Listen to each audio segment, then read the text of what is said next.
This is Pet Life Radio. Let's talk pets.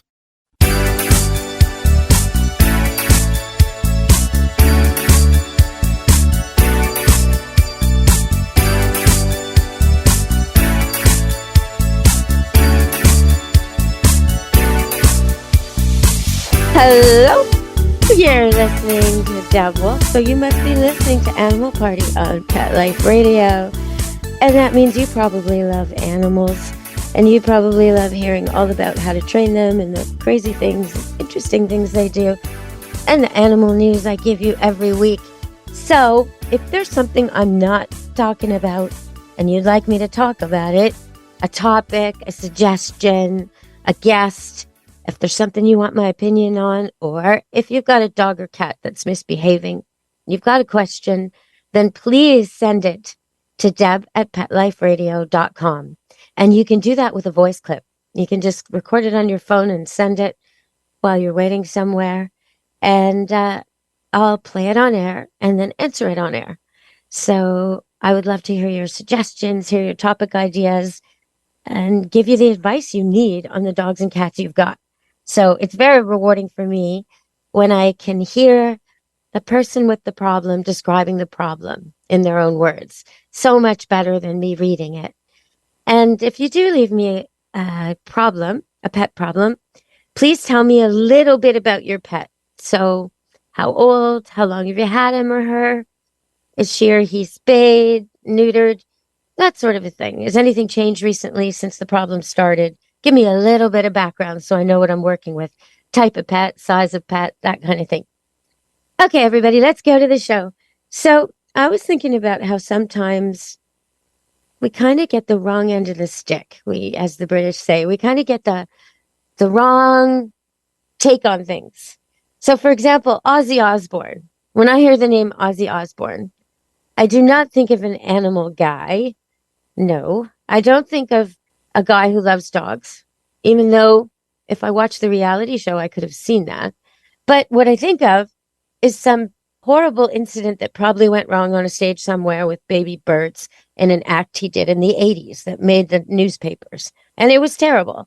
And the birds were harmed, and bats and birds, and he did all kinds of gags on stage back then. So that's what I think of. But then I was researching for the show and I realized, you know what? He did live with all those dogs, all those really poorly behaved dogs that pooped and piddled wherever they felt like it. And at the time when I would see that show, as I was flicking through the channels, it would just make me crazy as a dog trainer. I would think, call me, Ozzy. I can fix this for you.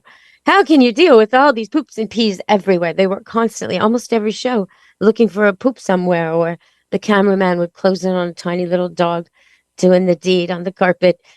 And so I thought, maybe. So I looked him up yesterday, and it turns out he's actually a little bit of a pet hero. Yes, Ozzy Osbourne, of all people, saved his wife Sharon's Pomeranian, called Pippi, from a coyote back in 2003. So, Ozzy Osbourne, you're not all bad. Not all bad in the eyes of the animals. So I thought I'd just, kind of correct the impression, if that helps a little bit. All of you thinking of him, am sort of shuffling along on the show and slurring his words and barely unintelligible. They used to put words underneath them so you could subtitle, so you could hear what he was saying, even though he spoke English.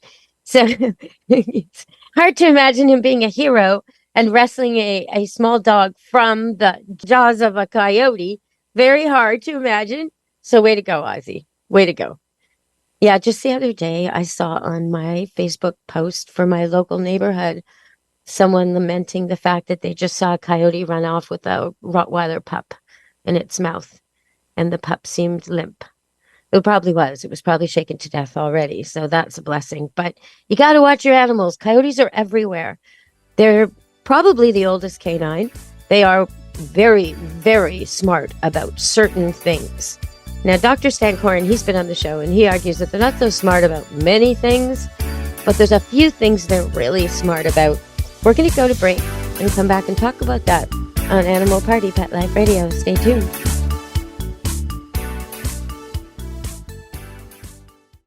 Take a bite out of your competition. Advertise your business with an ad in Pet Life Radio podcasts and radio shows. There is no other pet-related media that is as large and reaches more pet parents and pet lovers than Pet Life Radio. With over 7 million monthly listeners, Pet Life Radio podcasts are available on all major podcast platforms, and our live radio stream goes out to over 250 million subscribers on iHeartRadio, Odyssey, TuneIn, and other streaming apps. For more information on how you can advertise on the #1 pet podcast and radio network, visit PetLifeRadio.com/advertise today. Let's Talk Pets on PetLifeRadio.com.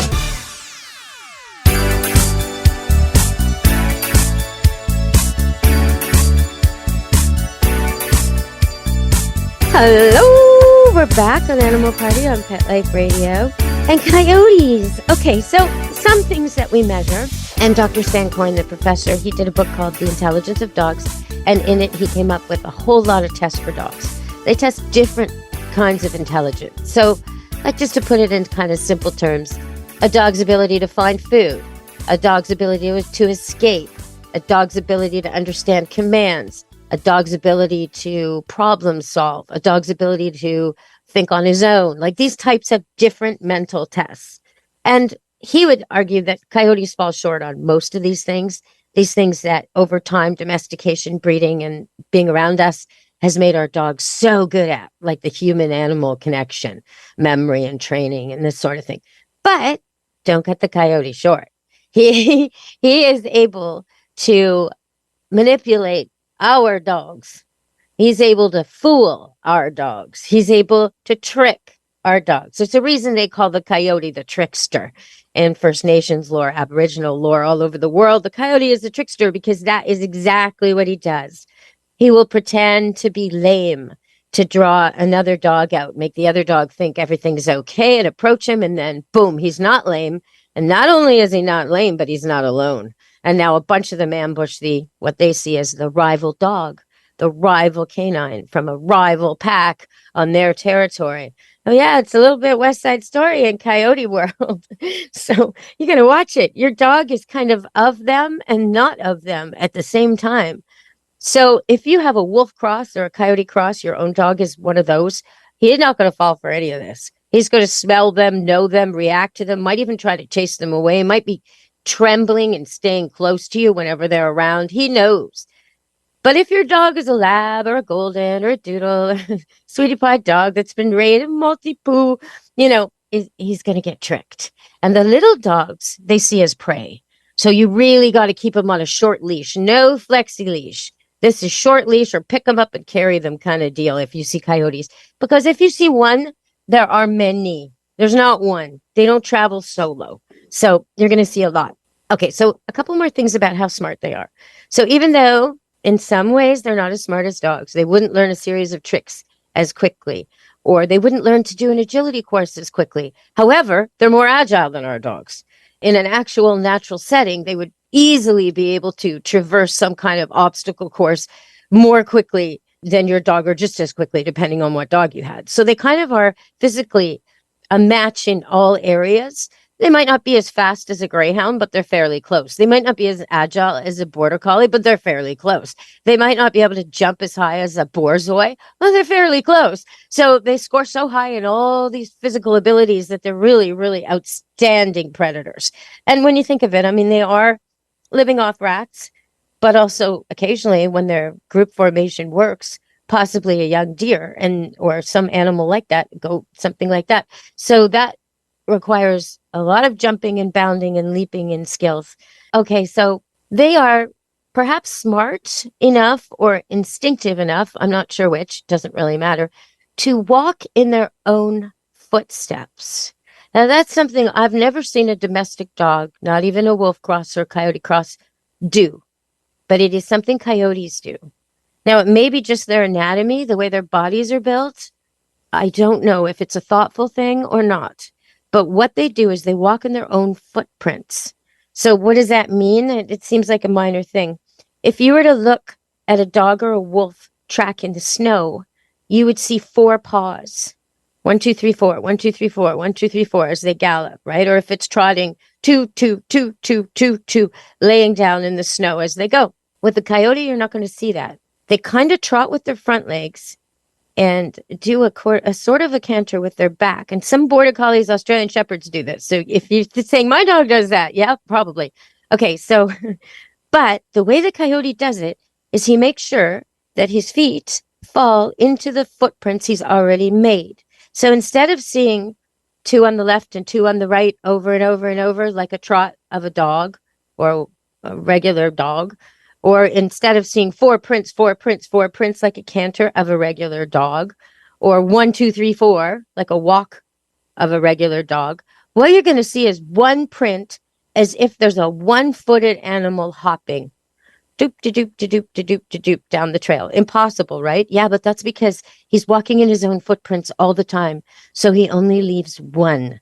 So if you think about that in terms of drawing a scent if somebody's hunting you, but more with the coyote in terms of not leaving a scent when you're hunting. It's so genius. You got a quarter of the scent you're leaving behind on your trail.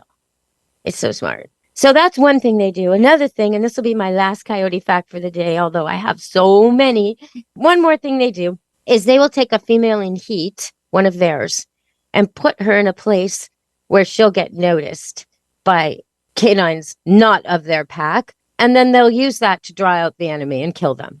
So that's another thing you got to watch out for. If you've got an intact male dog, he's going to find her, and he's going to be oblivious to the ambush. So keep him on leash. Keep him on leash anyway. Intact male dogs are the most likely of all dogs to get hit by a car, and that's because they're out looking for the ladies. All right, we're going to go to break and come back on Animal Party Pet Life Radio. Stay tuned. Molly, here's your dinner. Zeus, that's not your food. Don't let that happen to your precious cat. Elevate your cat's eating experience with the Cat Tree Tray. The Cat Tree Tray keeps your cat's food off the floor and conveniently located on the cat tree. It's the perfect way to eat. It's a beautiful wrought iron tray that easily attaches to your cat tree and keeps dogs and other critters out of your cat's dish. A must for multi-pet households. There's a 6-inch tray for large bowls and a 4-inch tray for smaller bowls. Purchase your Cat Tree Tray today. Go right now to cattreetray.com. That's cattreetray.com. cattreetray.com. Let's talk pets. Let's talk pets On Pet Life Radio. Pet Life Radio. PetLifeRadio.com.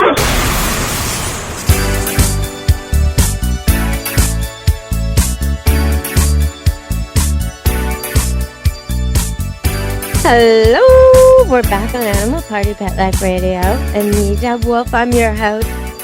And I'm going to talk about cats. Cats are amazing creatures. I don't know if any other creature can do this, but dogs certainly can't. People certainly can't. Horses can't. One thing cats can do that the animals I know best and my own kind can't is shrink their spine. Oh yeah, really. I'm not making this up. They can make their body smaller or bigger, depending on the need. They can stretch if they need to, or shrink if they need to. And if you've ever seen a big cat fit into a tiny, tiny space and then come out of it and almost expand, it's all about gas. They have this weird kind of gas in their bodies that they can control and use as needed to increase the length of their spine. It's really quite astounding. So cats can jump 6 times their length. So if you think about that in a people sort of a term, a lot of the athletes are about 6 feet tall, I guess. Really? Can anybody jump 36 feet? No. No, they cannot. And then I look at these 2 little kittens. I rescued a couple of kittens. I guess it's like 3 weeks ago now. They just had their first shots. And the first day home, they were like, I don't know, 6 weeks old, 7 weeks old, something like that. And they could already jump 5 times their body height. You know, they're only like 8 inches long, but they could jump a few feet. Easy. Up and down the cat scratch, in and out of everything, you know. Well, I will do a whole show on them and all about how to teach stray cats gentleness and how to teach them to use the litter box and how to teach them how to get cats to get along with other cats. I'm going to do a whole cat show coming up. Yeah, maybe next show. Yeah, okay. So I'll tell you more about Cheech and Chong at that time. But that is what I want to leave you with. Consider your cat or the cats you've seen in your life, and consider how you can see them on the top of a roof or walking along something that's an inch wide, that's slippery and frosty, and perhaps there's dogs below barking, trying to unnerve them. And yet, with poise of an Olympic gymnast, they can fly along these surfaces. They can fall, they can drop, they can dive, they can roll, they can leap. They are the most astounding athletes. And so we will just have to give them their due on that. But they're also extremely reproductive. And so very much, very, very, very important that everybody out there spay and neuter their cats. So important. It happens really fast. They can have babies at about 2 months of age, and they can have babies over and over and over again, even while they're still nursing. Well, that's a little bit like humans, but more so than humans, because each time there's 8 or 10. So one cat plus one cat, right? One boy cat and one girl cat, if they're not spayed or neutered, even if they're brother or sister, does not matter. Father and daughter does not matter. One boy, one girl, in 5 years, potentially can make, you're not going to believe this number. It's a terrible number. 11,000 cats. One boy, one girl. So please spay and neuter your cats. All right. I'm going to leave you with that message today. And maybe one more thing I wanted to talk about. Just looking through the news, as you do, watching CNN. And, you know, dogs have been used by the military for as long as there's been war, really. The scouts and sentries and trackers. And usually they're German Shepherds or Malinois or some kind of military breed. Not always. But I was thinking about that and all the dogs of war. And I saw a beautiful picture of a German Shepherd doing explosive detection. And no matter what side these dogs are on, when they find landmines, they're helping everybody. Because I hate landmines. Landmines are just so indiscriminate. They don't hit soldiers. They hit animals and wildlife and farm animals and pets and children. That's who landmines hit. So when dogs are out finding them, it's an incredible thing. But I also wanted to say that while I was watching CNN, I saw that this young hostage girl child, had been released. And they were talking to, I think, her uncle. I think that's who it was. And he was saying he was on his way to visit her, to meet her. She'd been, away from her family and held in terrible conditions and treated terribly. And they were very worried about her emotional and physical well-being. And they were on their way to meet her. And they had their dog with them. They were bringing her dog. And that just so hit home. That's what the dogs do. There were 2 Palestinian Gazan citizens on the street, 2 women that were interviewed, and each was carrying a house cat. That's what they do. That's what pets do. They comfort you. They stand by you, give you a reason to keep going. They give you strength. And that little girl coming home from the worst of the worst is about to get a huge dose of normal from that dog, and love and acceptance and no questions asked. And she can talk or not talk, touch or not touch. It's a beautiful way to welcome her home. So I just want to salute that dog. And the uncle who had the good thought to bring the dog. All right, everybody. From me, Deb Wolfe, and Animal Party and Pet Life Radio. Be good, you animals. Let's Talk Pets, every week on demand, only on PetLifeRadio.com.